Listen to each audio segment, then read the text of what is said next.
Right, this is the Committee on Government Operations, Public Safety, and Public Services. This is Thursday, October 25th, 2018. We're at 6 p.m. I have Councilor DePiero. Here. I have Councilor Delasola. Here. I have Councilor McLaughlin. Here. We have 3 members present. We do have a quorum. The audience join us in saluting the flag, please. Pledge allegiance to the flag of the United States of America, to the republic for which it stands, one nation, under God, indivisible, with liberty and justice for all. All right, item number 1. This is a resolution up by Councilor Capone that a representative of the Community Development and Mayor's Office appear at this meeting to discuss the raised sidewalks in Everett Square. Councilor Capone got the information that he requested, so he requested that this be referred back to sponsor.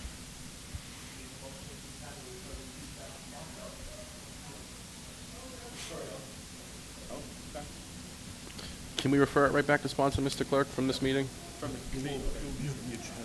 Yeah. I'd second that. Motion made and seconded to refer item 1 back to sponsor. All in favor? Aye. Opposed? The ayes have it.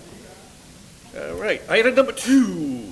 This is a resolution up by Councilors McLaughlin, Capone, and Delasola that the DPW remove the landscape area in the community lot on Floyd Street to provide additional parking spots for residents. Councilor McLaughlin. Mr. Chairman, thank you. Speaking with DPW, they were going to go down there and assess the situation. I felt as though, talking with some of my colleagues and some of the residents that had asked us, in the wintertime, the streets become congested. We know Floyd Street is congested during snow, and there's some areas that could potentially have a couple of added parking spots in that parking lot. They have some squared landscape areas that are only maintained like during the summer months, and then so the residents asked if we could look at this. I don't think anybody's here from DPW tonight, so I'm okay with referring this out of committee and working with DPW to see that this happens if Councilor Delasola has any questions on it. But it's really just a couple of plots of land inside that parking lot where the old Lewis School is on the right-hand side that could create a couple of additional spots to help out the neighbors. I think Councilor Delasola. the biggest issue too, in the wintertime also, like you know yourself, the piles of snow build up. So 2 or 3 spots or 4 spots, wherever it does to help us, would be a great plus for the residents around that area. Thank you. What do you want to do? Mr. Chairman, at this time, I would make a motion that we refer this back to sponsor, and I will work with DPW and my colleagues to ensure that this is resolved and we are able to help out the neighbors down there. Is there a second? Second. Motion made and seconded to refer the item back to sponsor. All in favor? Aye. Opposed? The ayes have it. Item number 3. This is a resolution by Councilor Simonelli to have the director of CHA appear at this meeting to discuss the ways of opening more parking spaces at the Whitten Hospital. Is there any you folks are here? Come right up. Mr. Chairman, Councilor Simonelli, Mr. Saya.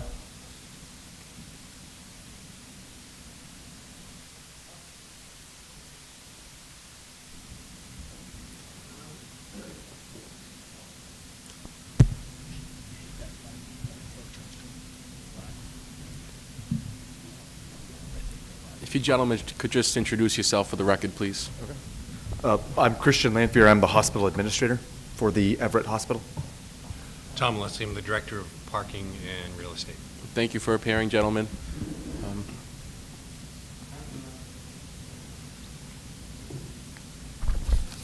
Thank you, Mr. Chairman. Through you for Councilman Simonelli. I'm just going to read what the councilors wrote down. Thank you for appearing. Thank you for appearing tonight. What we're trying to do is we're trying to open up more parking spaces around the hospital from the request of the residents in that area. Employees living in Everett are taking up spots in the surrounding streets around the hospital. Is it possible to have all employees use the parking garage to free up spots in the street? What is your position on that?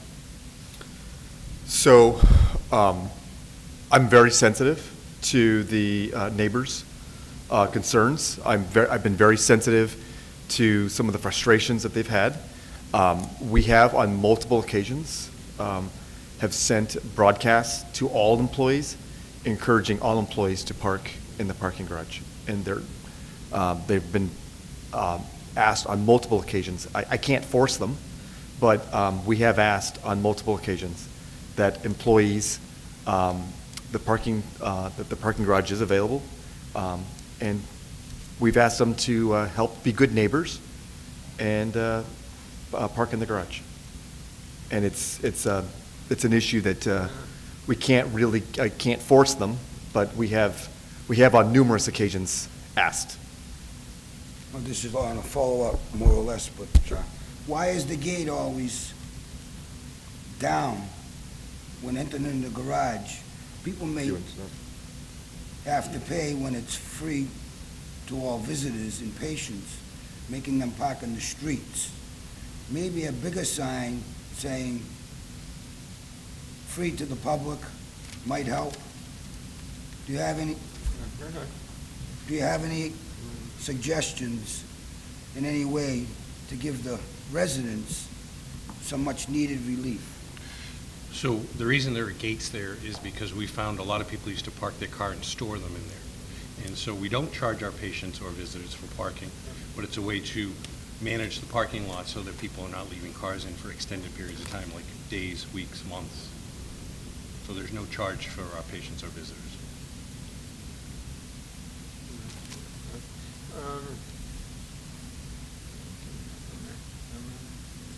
Okay, and therefore, there may be another request. Is it possible of using the garage for resident parking in severe weather? In the winter, possibly using the top level? So right now, we don't actually have the capacity with the number of patients and staff and visitors. We wouldn't have that kind of capacity to allow people to park in there. And typically, the roof is the last place that we clear off because we want to try to get our sidewalks and pedestrian ways plowed first. So we do the roof, but we don't do it as the front end. We do it sort of on the back end.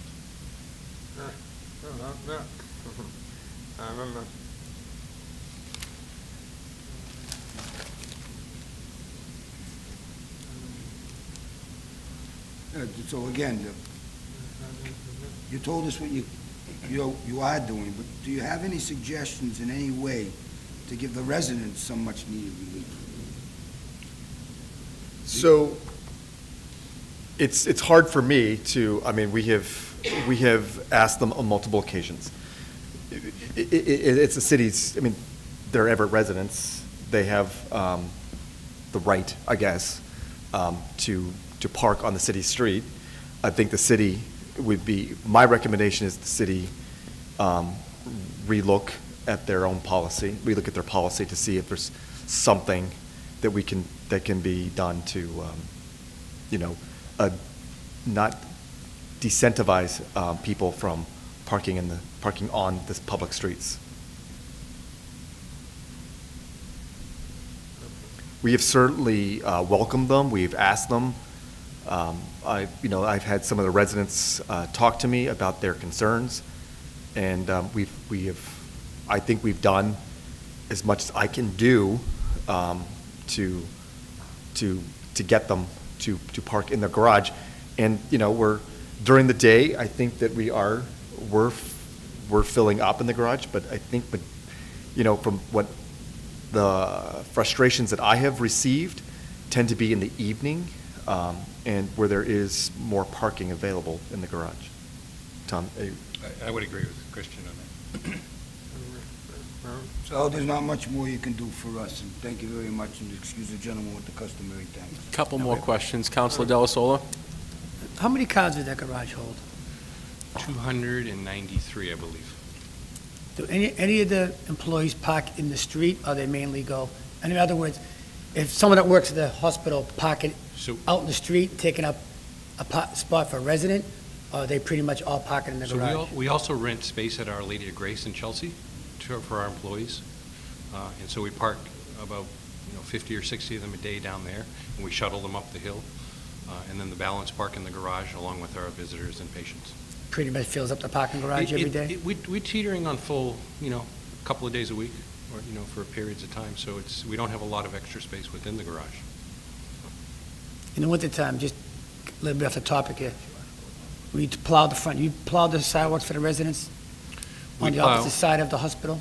We plow any sidewalks that are adjacent to our property, so from 92 Garland, all the way across the front of the garage and down the side, and then all the way around the hospital itself on the other side of the street. I see the And concerns about and it. we remove the snow, we just don't plow it. You We remove actually- Yeah, you know, as dictates, but we remove I see the concerns of my colleague. I know it's hard. Parking's tough enough in Everett. Right. Up there, there's never an empty spot. No. So we're gonna look into something else, but it's a tough situation up there. Yeah, I mean, I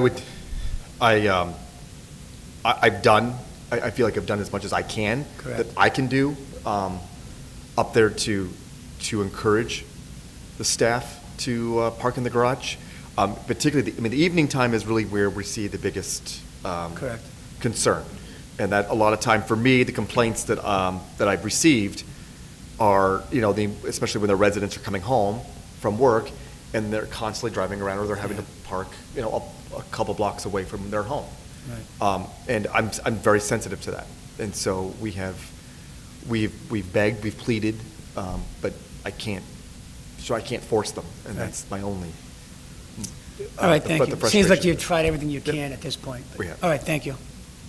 Councilor McLaughlin? Thank you, Mr. Chairman. Mr. Chairman, just a couple of quick points.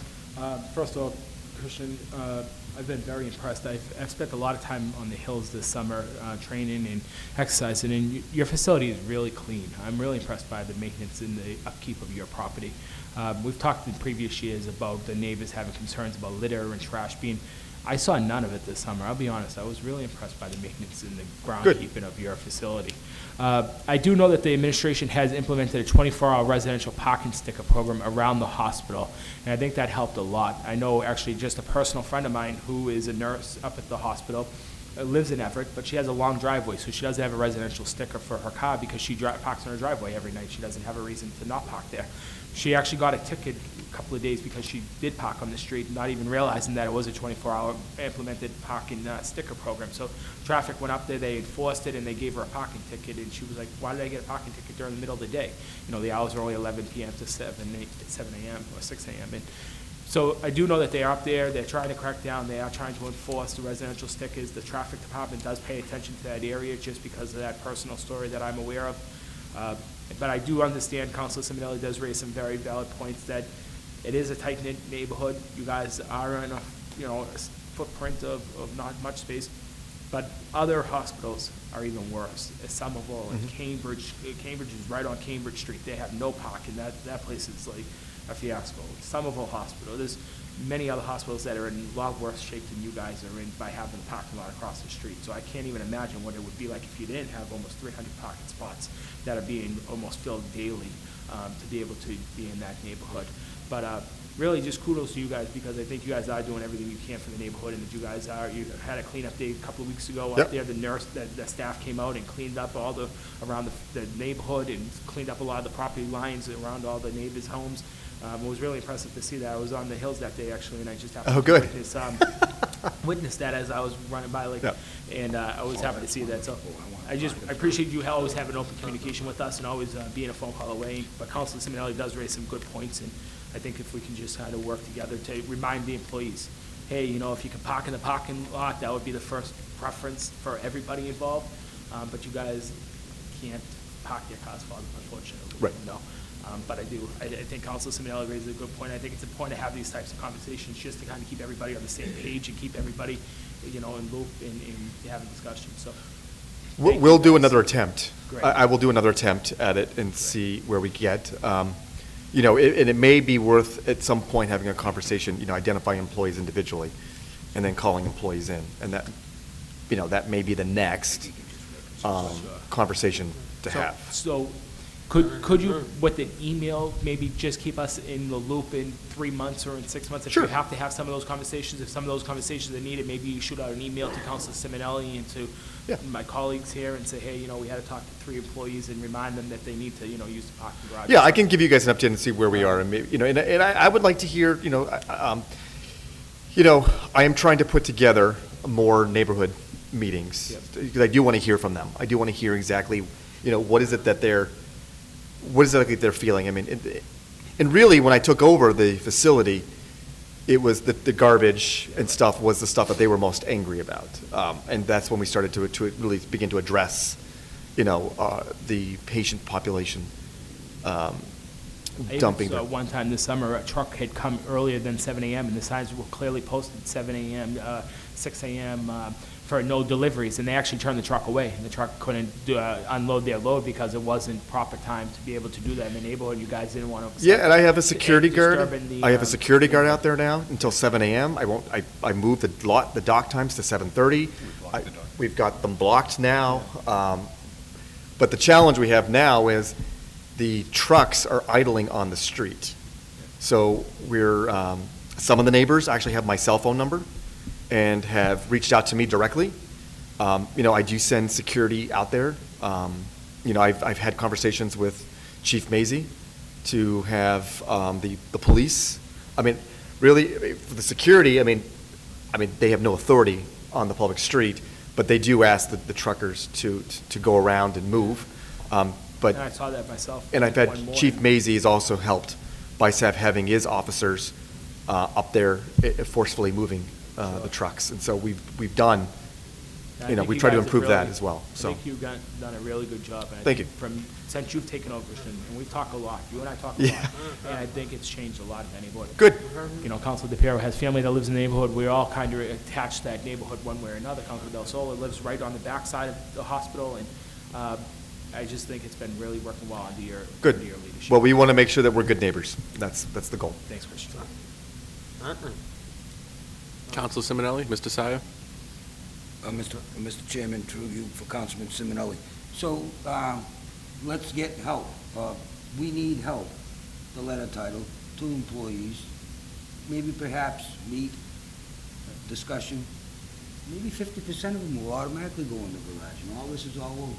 So maybe a invitation to meet and discuss possibility of going into garage from your employees might be the answer right away, nice and fast.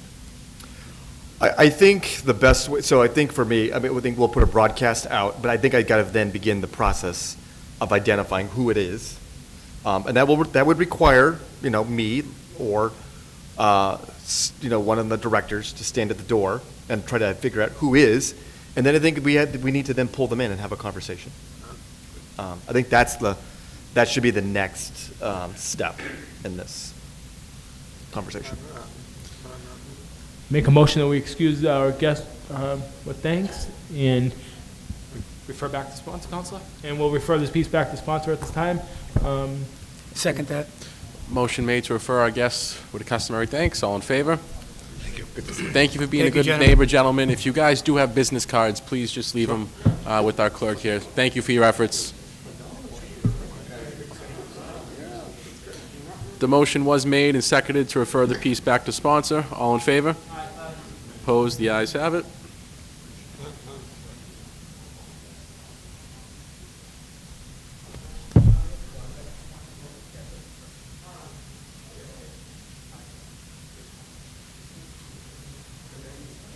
All right, item number 4.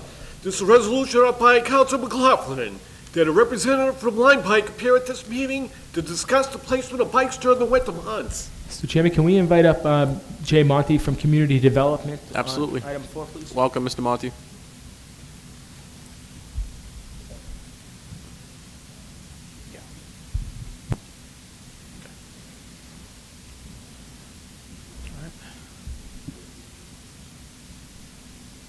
Sorry, I forgot this was my piece. Jay, good evening. Thank you for appearing.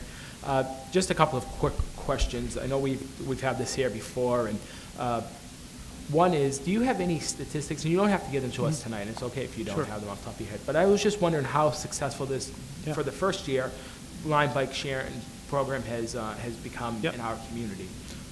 So we have, I looked today actually, we're about to surpass 30,000 rides since June, middle of June when we launched. So I would say it's been a smashing success in that regard.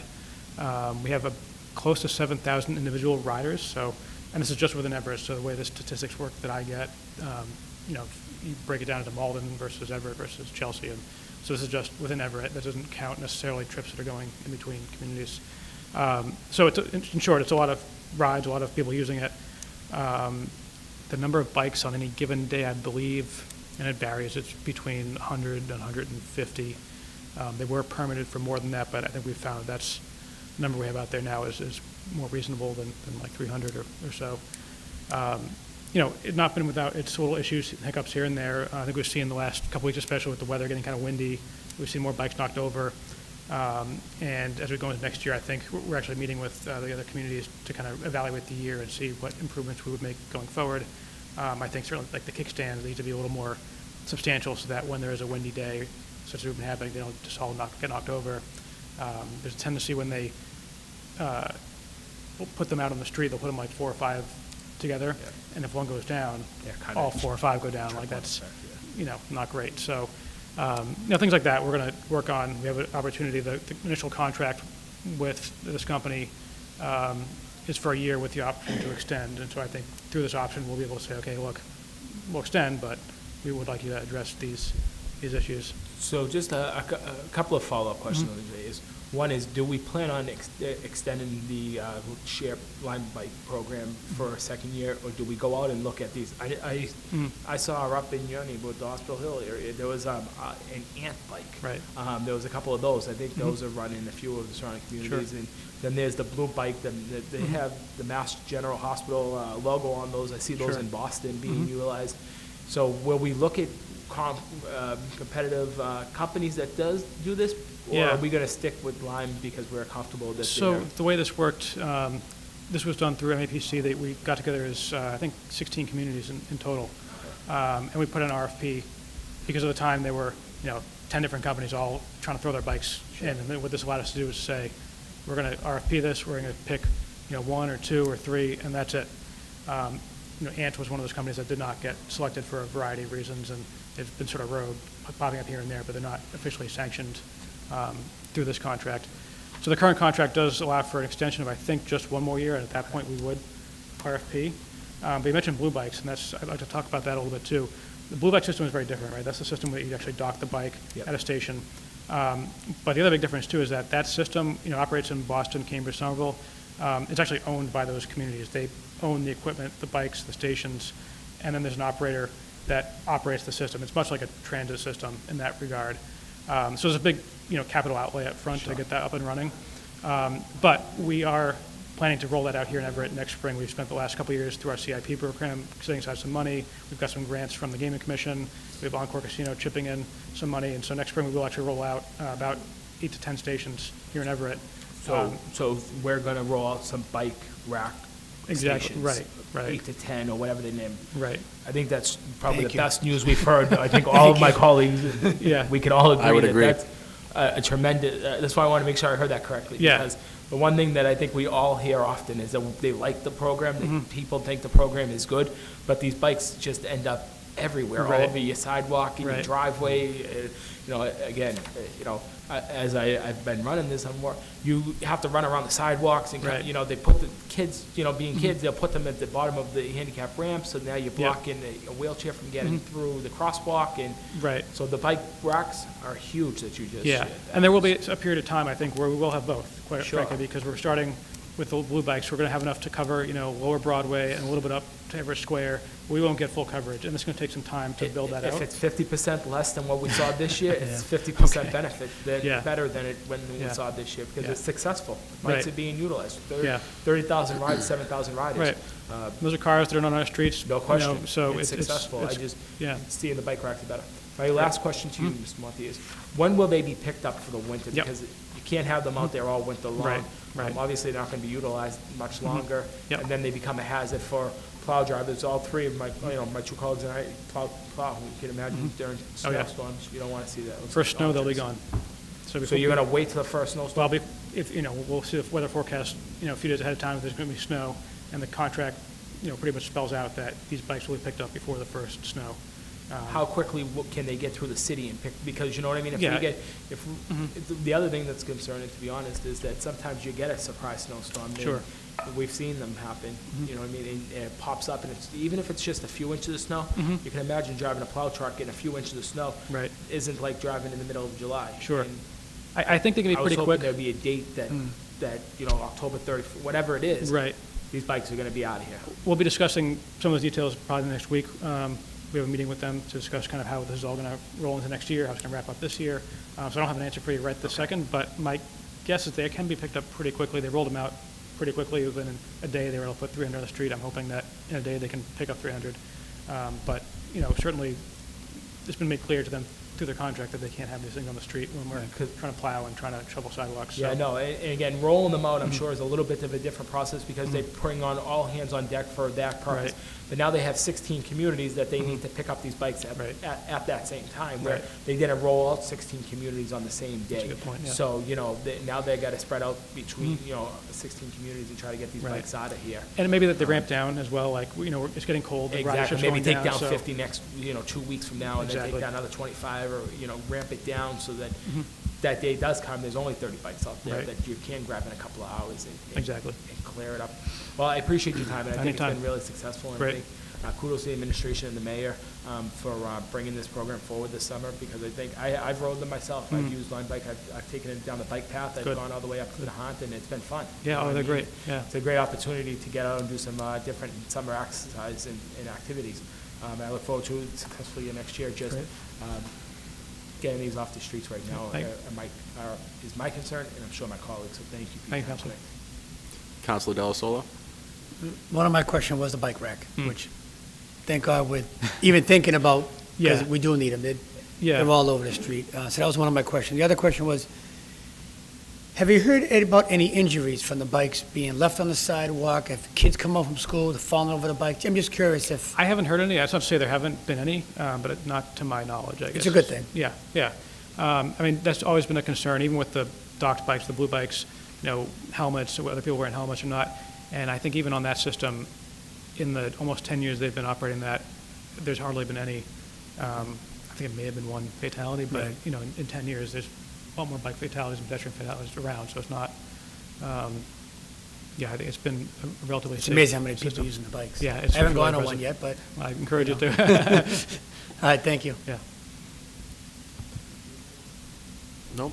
So, Mr. Monti, I'm really pleased with the information you shared tonight. I'm going to refer this back to sponsors, but if you could just shoot out an email to us, let us know that they have a plan in place to get these bikes out of here. Will do. I'm, just so we can let people know, because I do get asked when you're at a restaurant or something, they say, well, you know, what's going to happen with these bikes? Yeah, as soon as I have a And firm when we have date, that meeting next week, if you can just keep us informed, with just a quick email, I would appreciate it. Will do. All right. Thank you for your efforts on this program. Thank you. Thank you, Chairman, Mr. we'll make a Monti. motion to refer this back to sponsor at this time. Second? Motion made and seconded to refer the piece back to sponsor. All in favor? Aye. Opposed? The ayes have it.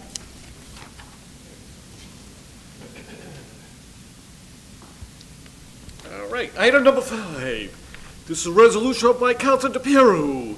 Respectfully requested the Chief of Staff Kevin O'Donnell, John Taco of Encore Resorts, Boston, representatives for the Fire Department, and firefighters Local 143, appear at this meeting to discuss concerns surrounding the resort fire command center. I know Mr. O'Donnell had a conflict tonight, but gentlemen, please come forward. You're more than welcome to, all of you, to fill in any seat you'd like. Good evening.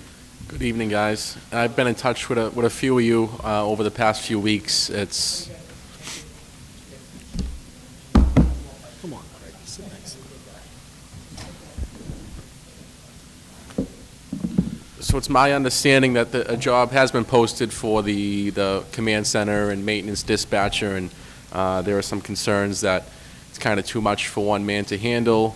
We want to make sure that you guys know what's going on in that command center in case something does go wrong. So just wanted to hear from you what your input is, how you guys feel about it, what are you concerned about, and start the dialogue. Sure. I don't have one. I don't have a concern for their current life safety plan. Okay. All right. Is this on? All right, and just so you know, we have been talking with the chief for the last few years about this and our concerns, what our concerns are, and I mean, I thank you for having us up here today. With me is Kevin Leary and Sean Hogan. They're on our executive board and negotiating team. But our biggest concerns is obviously the size of the resort compared to the size of our fire department. And as you know, we're a small little city, we've got a small little fire department. We haven't gained any resources with the anticipation of this resort casino going up. So as of right now, we're staying as we are, and we haven't gained anything. And it's a huge concern to us for, number one, our firefighter safety and the city safety, for the fact that this resort casino, we don't want it to be pulling the resources we currently have in place that we've been protecting our small city with right now. So as of right now, and the chief, like I said, we've been in discussions. They do have a state-of-the-art system. They followed all the things he's asked, but our concerns is that they may have different variances that they might have got or haven't gotten that we're not aware of. And one huge concern in the whole building is that there's no pull stations. And you know, by code, obviously you need pull stations at all the egresses and all that. I mean, that's just one of the concerns, for the fact that they need to be there. And for them to pass that code, we understand that they need to get a variance through the state. So, I mean, we're requesting, we've asked the chief that we'd like to see if they did get any variances through the state. We want to know what variances they gotten to on any part of the building, especially the fire protection building, and also any AMRs. And AMRs are just different little amendments that they could go, but they have to go through the chief in his office to say, okay, you can do that. So we're just really concerned on everything they've done down there. And the concerns go through the roof. I mean, right now, it's good to put a plan on paper, but then to see if that paper's enacted, it's a whole different thing. Even right now with their construction, there's a 241 plan out there. Are they following it all? You know what I mean? We don't know what's enforcing it. So we're very nervous that when this building opens, how our response time's gonna be and how we're gonna be there. And we've been talking for, like I said, years about it. If we had people in the building 24/7, it would lessen our concerns as in operations. We feel that we need people in that building so we can have an operation, a policy down there and a whole structure for us to operate in when alarms come in, because there is going to be alarms down there. There is going to be situations where we're needed. And I have spoken to the Wynn people, John Taco, maybe about a year or two ago, and from my understanding, at least where they were at a year ago, they have no problem with us being in the building doing what we need to do, because my understanding is what their operation is, they don't want to have to dump a zone or dump a building or stop the operation if it don't have to. And from my understanding and looking into all this, is that they have a positive alarm sequence down there. And what that is they have certain things, and I got a flyer here that I'm going to give you that explains that. And what that is, they have so many seconds to acknowledge alarm, then they have 3 minutes to investigate and okay the alarm. Realistically, we're never going to be able to get down there within 3 minutes, investigate and okay it and clear it. If we had men in the building, or members in the building, firefighters in the building, it would be a different operation, because we'd be on scene and we'd be doing it. That job description that the chairman mentioned about them hiring some fire command guy, that's all well and good, but if you read that description, there are so many things on there that are overwhelming to any one person to be responsible for. And at the end of the day, this positive sequence alarm thing needs trained personnel. We are that trained personnel. So, I mean, our fire department is a top-notch fire department. We can handle anything that comes along our way, but we are a small fire department, and this is a huge, huge resort, whether it's 3.5 million square feet down there, occupancy. I've been told anywhere they could possibly have 40,000 people in there in a night. And believe me, in discussions with the chief, he did explain that we will have men down there on certain occasions when things are awry. But I think for the best interest of the fire department, the citizens, and the Wynn Corporation, that if we have members in that building 24/7, their operation will go smoother, and then when any incident happens, we'll be able to operate in a better capacity. So that's our concern, some of them. Thank you. I have a question for the chief. I remember during the campaign for the initiative and all that, there was one of the selling points was the possibility of a satellite station somewhere down there in the line area.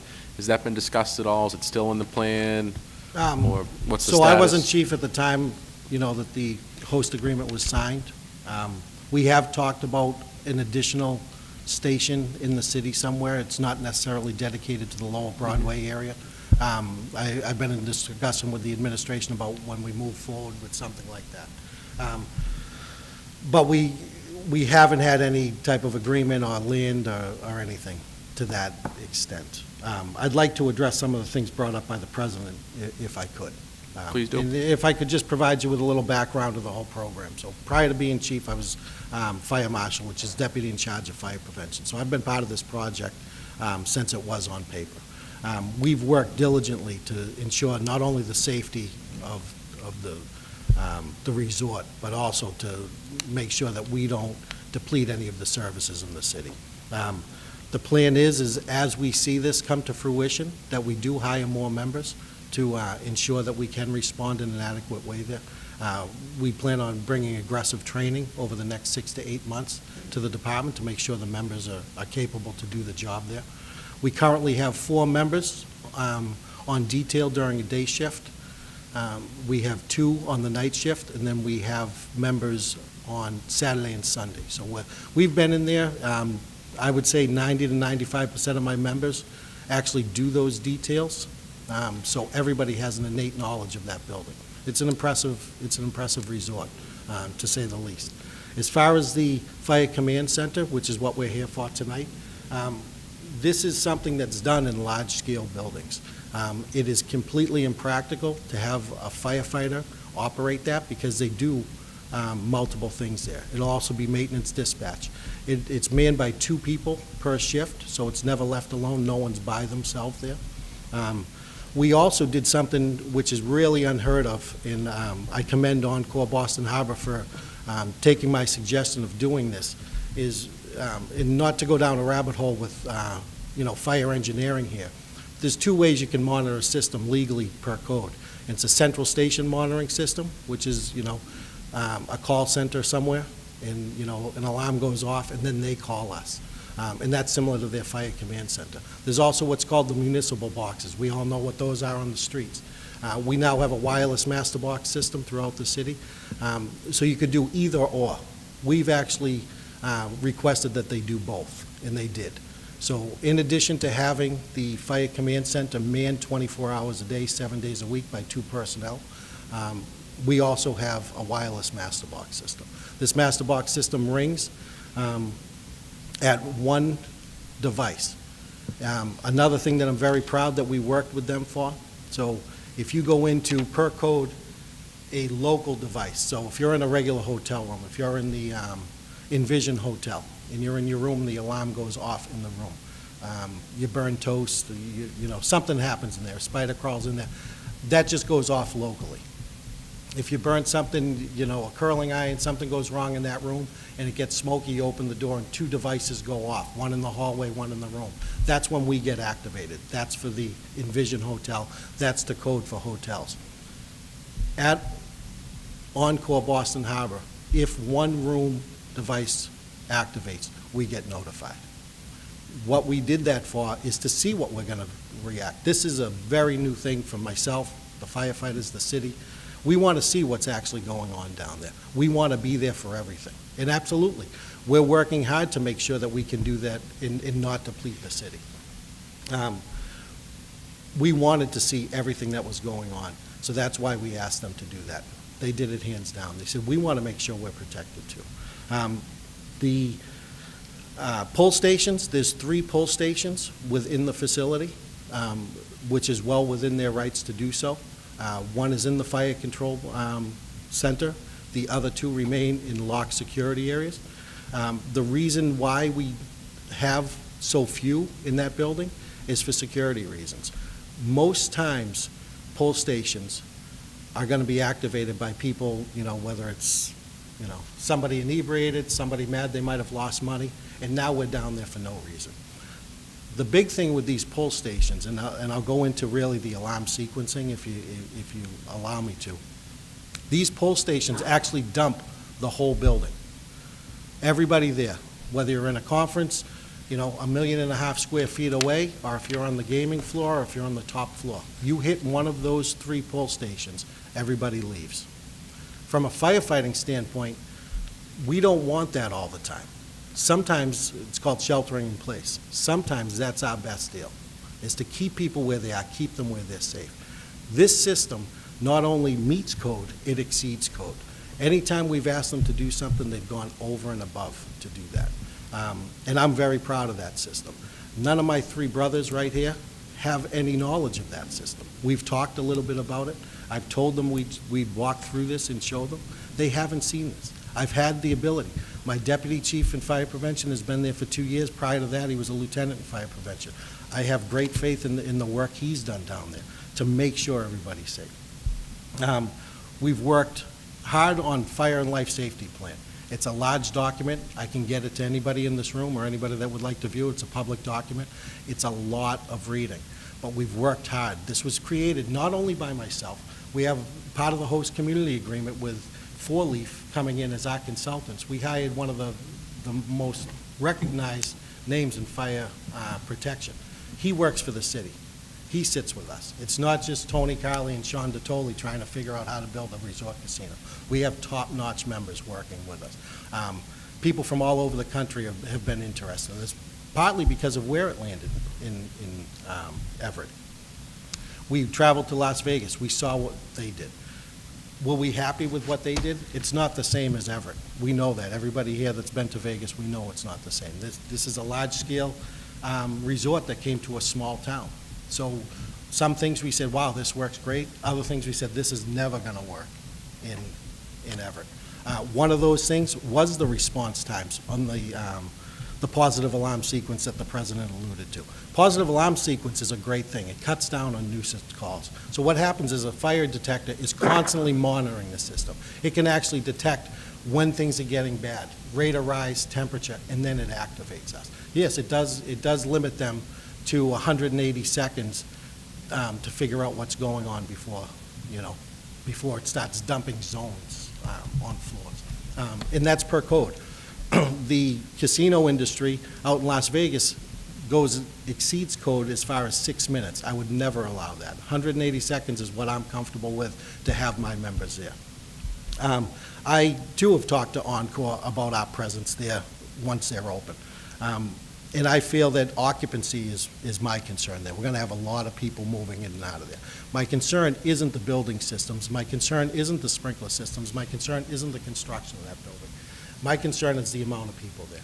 And what I want to see is when they're close to occupancy or if it's just an uncomfortable situation that we're going to be there. And they've embraced that. They said, tell us what you need and we'll do it. If I thought that we needed our people there 24 hours a day, 7 days a week, I would absolutely be there. But I have to tell you, for 3 years of working on this project, not only as the fire chief, but as the fire marshal, I'm very confident in what we've allowed them to do and what we've made them do.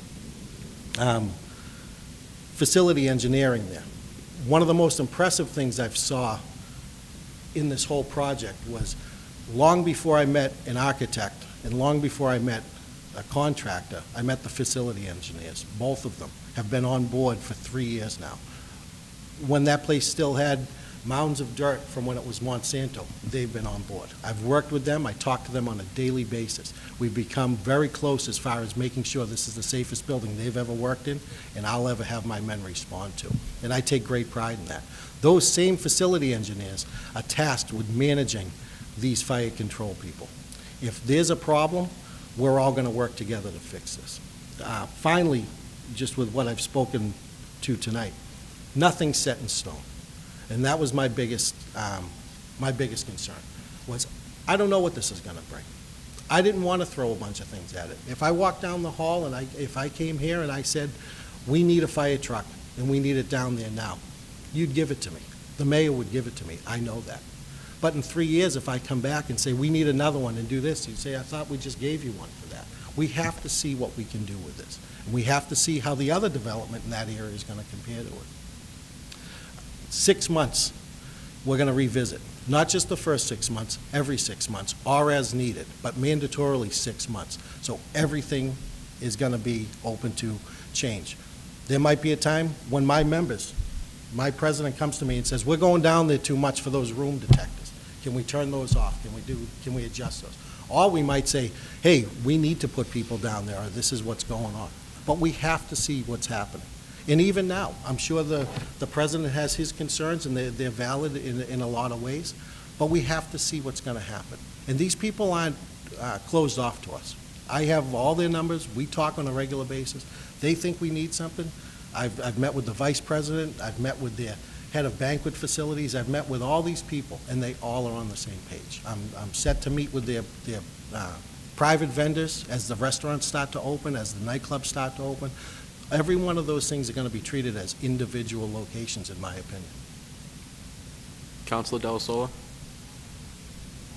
A couple of issues. Do you think your decision may change, let's say 5 years down the road? I know you can do it every 6 months. Once these hotels start going up down there, which brings more more congestion down there. You think maybe at that point, I know we talked about a couple of years ago about putting a station down behind the Mike's Old Roast Beef, where that used to be down there. Yeah. Putting a station there, even like I said, a small station, Yeah. Sally's, it's just to have something to get them until the rest of the engines come down. No, absolutely, and that's a valid discussion, and I think about it all the time, and like anybody in a position like mine, I dream about different things, and I see the development going on the southern side of Revere Beach Parkway. I've talked with Craig about this, Right. that I would love to see something down in the area of the produce market on that southern side, because we see the amount of development going on there. It still gives us quick access to Lower Broadway, still gives us access to the city. We don't want to forget about why we're here, and Right. it's the constituents of it. What about the station in Charlestown there? Would they assist you if city alarm goes off? Yes. And it's, I know you're gonna get a lot of false alarms down at the beginning, Yeah. and you're gonna go down, nothing's happened, but is there a point when they would react? They'll be there, nothing against anybody, No, they're right absolutely. there. So They we're- come over the bridge and they're at the And I've they're at the spoke on this casino. before, Counselor. We're part of what's called the Metro Fire Chiefs Association, and they manage the mutual aid. Everybody sees it. We have a house fire here. You'll see Malden covering our stations. You'll see Cambridge at the Right. fire. You'll see Boston there. They will. We always like to be the first in. I have great confidence in all my men that will be there. Boston is a great neighbor to us. They're a great big brother to us when it comes to the amount of apparatus they have. They'll be on the run card to respond there, as well as Somerville, Chelsea, all the members that you see in there. That's not to take away from what we need to do within the city. Oh, Yeah, absolutely. Absolutely. But, Absolutely. we always look, in the fire service, we always look at what we can do within our city, right? They're always there to help. They're always going to be there. Correct. It's a mutual aid agreement. They'll always be here for us. Okay, thank you. Anything else, guys? Yeah, I just want to, about the alarm system, and I have no doubt that the chief, the marshals, and their hired person that he said the city hired, who's a very intelligent guy, I know of him, but any system can fail. That's a fact. It's happened before. The percentages are probably low, but it possibly could happen. Say their pumps go down, say there's a water problem in the street. The possibility is there.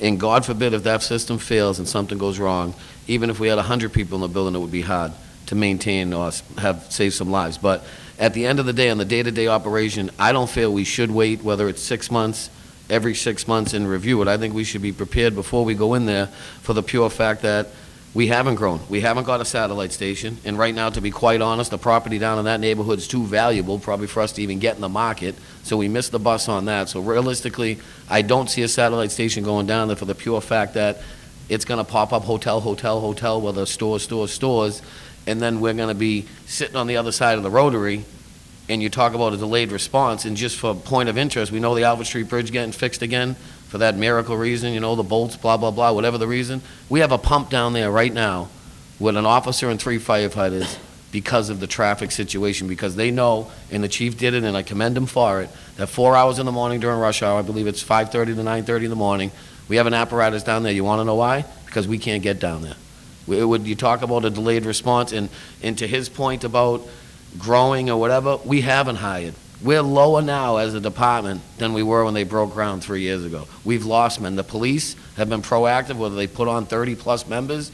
We haven't gained a piece of fire hose, never mind a person, from this resort. So when those doors open that day, and I'm very excited for it, I know it's going to be a great thing for this city, but as the president of the union, I am very concerned for my members' safety and just the whole safety of the operation, that we're going to be trusting Encore people that are hired for this famous word, trained personnel. We're the trained personnel as your average firefighters, and we should be in the building. So that's our main concern, and there will be delays. And just for a footnote, everyone, you might not have heard of it, they had a huge fire at the MGM out in Vegas before. The whole reason why that happened is because of the delayed response. We're in Vegas, this isn't Vegas, and the chief said that. He's not giving them that. But how are we really going to know what they're doing down there if we give them, whether it's that 3 minutes and all that? I mean, and I'm not saying to each his own, but I have a feeling their main concern when they're working down there is to keep the building up and running, keep the operation rolling. And our main concern is only public safety, because we want to work with the Encore Corporation and the Wynn Corporation, because they are awesome and they're going to make the city a whole better place. But we need to be working with them hand in hand on a daily basis to make public safety number one. So that's our concern. That's all I got. Thank So- you for the open dialogue, guys. If you have anything else to Yeah, I ahead, just Chief. wanted to, a couple things that the president brought up. They have 3 fire pumps. They have one for the podium, they have one for the tower, so the podium's the parking garage, and then the gaming area. And then they have a standby one. So the likelihood that we would be operating 3 or that we would lose 3 is really kind of, just, it wouldn't happen. Each one of those are capable of taking over for the other one, so we can switch those out. We checked and we double-checked, and we said, what did you do here? Well, let's do one more here.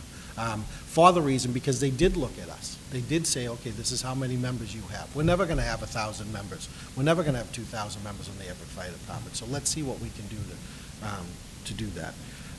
The response, as far as the 180 seconds per code that's allowed, we keep that time clock. In Las Vegas, they keep it. That wasn't going to happen in my city. It will never happen in my city. The reason why I put that wireless master box in, that it's tied to every zone in that building, was to keep that time clock. We get to keep it. They don't get to say, hey, we just checked out something and everything's okay.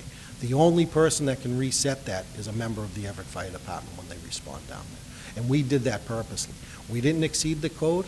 We kept it at that 180 seconds, and we put that wireless master box in there to make sure that we always keep the time clock. I would never give that to a civilian. And Chief, if I can just ask you, do you really think that we'd be able to get down there in 180 seconds and We're going to work investigate it? towards that, absolutely, absolutely. Well, at this point, guys, I appreciate the open conversation. If we need to come back here soon, Yeah. we'll have another conversation. Absolutely. Yeah, and hopefully we can have Wynn down here too to see Yep. Yes. their feelings on it. I know, Mr. Taco here is out of town, which I understand. But, and if any of my guys, you guys got anything to say? Do you guys want to say anything? Hit that button, Sean, turn it green.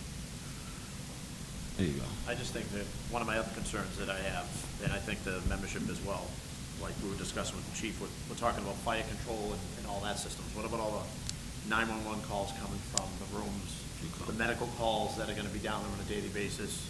Unfortunately, you're gonna see overdoses, I'm sure. You're gonna have alcohol issues, injuries, car accidents. These are all the things that have nothing to do with that system.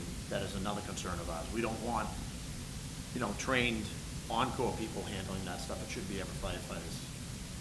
So, and actually, I did meet with these guys last week, and they brought up a concern of mine that the 911 calls from the rooms would go to the fire control center and not directly to us. I did look into that. I didn't have a chance to talk to you guys prior, but that is not the case. They'll go right to us, and we'll respond with Cataldo and our apparatus as we always do. And we'll handle that. Sean has a valid point. I think everything we see on our city streets, we'll probably see inside this casino, right? We're going to see fights. We're going to see trips and falls. We're going to see the unfortunate people struggling with addiction. We'll see everything inside those walls, just like we respond to it. And we're going to respond to it the same way we always have. Somebody's going to call us, and we're going to get there and take care of them. All right, thank you very much, guys. I Thanks, appreciate you all Kevin, you got appearing. anything? Yeah, I just wanted to say, on this limited topic here, as far as the Fire Command Center goes, the fire alarm has a couple of functions. It's to provide notification to the occupants, and it's to provide notification to the fire department. I think all of these variances that we're talking about are ways to delay those notifications, and that's really our concern. Even if fire alarm gets a notification that there's an issue and that time starts, by the time we're notified of it and we start rolling, there's been a delay, and that's one of our concerns. And with the pull stations, they're in every building for a reason, because it's for early notification. The faster you notify the fire department, the faster you get the fire department on scene, the better the outcome's going to be. That's our concern. To have one pull station on a wall in a fire command center, when that guy sitting there knows, I'm going to dump $1 billion project that's pumping out how many dollars per minute, what are the chances that guy's going to pull that pull station without a delay? You know, we're just concerned that every minute we delay us showing up on scene is, you know, another minute that things can go horribly wrong. You know, if we had somebody down there, not to run this fire command center, but to be involved with it, we could start investigating those alarms immediately. If a full response is needed, we already have somebody there that's aware of the situation, knows what's going on, and can start directing those pieces exactly where they need to be. That's our feeling. That's what we're here for. So if I could just, once again, just respectfully, I guess, disagree with the captain that there is no delay. The wireless master box system that's in there right now, that will be in there and be operational, is the same wireless master box that we use in every school in the city, that we use at Whidden Memorial Hospital, that we use at the rooming houses. Anywhere I require those, we have one in there. Guess what? We also have live people in there, monitoring cameras, monitoring the fire alarm system. Yeah, they're not us, but we already have what we use. So we're not looking at them as the primary. That's just an added extra, as far as I'm concerned. We don't dump Whidden Memorial Hospital when a wireless master box goes off. We don't do it. We never have. We've had fires in there. We've had hazardous material situations up there. We have a psychiatric floor up there. Is this the standard that we want to set? Let's dump everywhere. It's not a case of, because Encore deals with money and gambling, this has nothing to do with it. I want to go home and I want to go to sleep at night, and I want to know that everybody's safe. And it's not just my members, it's everybody in this city that's lived here forever and have moved here that know the type of services we provide. But it's also the people that have been coming, that are going to be coming from around the world to see this resort and be here and know that when they go to sleep at night, they're safe. I would never question that. But what I'm saying is, there is no delay. Positive alarm sequence is not a delay. It's actually waiting for something to happen. It's always monitoring the air quality. The old smoke detectors that we used to have, that waited for the couch to be 90% burnt before it went off. These aren't that. They're monitoring air quality. They're shutting doors, quick-acting doors throughout this place, isolating zones, smoke management systems. When I tell you, and I welcome everybody here, come with me. We'll meet with them. We'll sit there and we'll talk. We'll walk through this whole thing, and you'll be as impressed as I am. Absolutely. We're going to respond. We're going to do the training internally. We're going to work hard to make sure this is a new building for us. But we already do high-rise operations. These members right here next to me have already fought fires in high-rises in Everett, and they're going to continue to do it, and they're going to continue to do a great job. And I just don't want the scare tactics of we're not prepared, because we are prepared. And if we need to do something on June 25th that was different than June 23rd before it opened, we're going to do it, and they're going to stand with us. We could talk about this all night, gentlemen. I appreciate the conversation. I want to leave it on this note and revisit it if we have to. I do want to take you up on that offer, Chief, for Absolutely. going down there with you. I appreciate that. Absolutely. And thank you for coming, guys. I appreciate it. Thank you for having Thank us. you very Thank you, much. council. Thank you for all you your do. time. Thank you.